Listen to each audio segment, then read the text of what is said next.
යම් විශේෂ උත්සවයක් අපිට මතකයේ තබා ගන්න දීර්ඝ කාලයක් ඒ උත්සවයට සමගාමීව අපේ ජීවිතවලට අලුත් යම් දේවල් එකතු වෙනවා.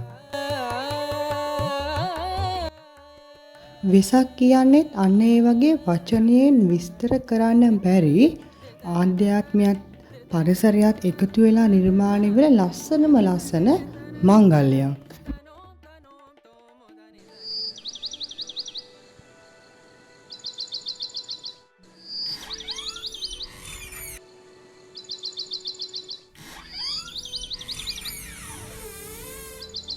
අන්න ඒ වගේ පරිසරයයි බුදුදහමයි කියන්නේ එකිනෙකට ඒකාබද්ධ වුණ විෂයන් දෙකක්, ධර්මතාවයන් දෙකක්.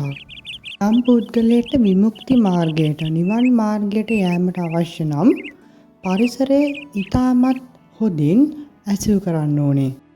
බටහිර සංස්කෘතිය තමන්ගේ මනස විනාශ කරපු මිනිස්සු වෙසක් කූඩුවක් බෞද්ධ කොටියක්වත් තමන්ගේ නිවසේ ප්‍රදර්ශනය නොකරන තරම් එයාලගේ මනස විකෘති වෙලා තියෙනවා. තමන් අදහන මේ ආගමට ගරු කරන්නේ නැති මිනිස්සු වෙනත් බටහිර සංස්කෘතීන් වල පවතින උසව ඊටමත් හොඳින් සමරනවා. ඒක මිනිසුන්ගේ පරිහානියට ප්‍රධාන හේතුවක්.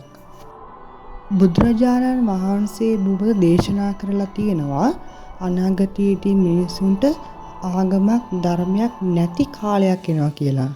අන්න ඒකේ පටන් ගැනීමේ ආරම්භය වෙන්න පුළුවන් අන්න ඒ වගේ මිනිසුන්ගේ ක්‍රියාකලාපයන්.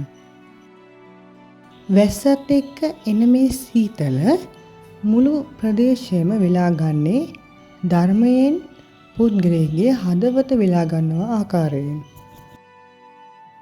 කොච්චර වැස්සත් පරිසරය අවශ්‍ය වෙලාවට වැස්ස නවත්තනවා. මොකද හේතුව මුළු රටක්කම මිනිසුන්ගේ හදවත් තියෙන්නේ හොඳ දේවල් කරන්න ඕන කියන ප්‍රාර්ථනාවෙන්.